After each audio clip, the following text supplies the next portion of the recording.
For the repair of the Samwon Engineering temperature and humidity controller, the following procedures were necessary: replacement of various electronic components and general cleanup of the unit. For testing, we added 220 volt AC power supply and a potentiometer to the controller's input.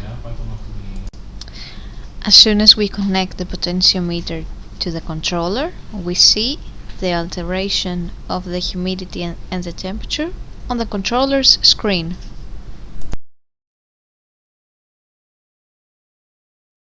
It is now clear that the unit is working successfully and is ready to be delivered to the customer.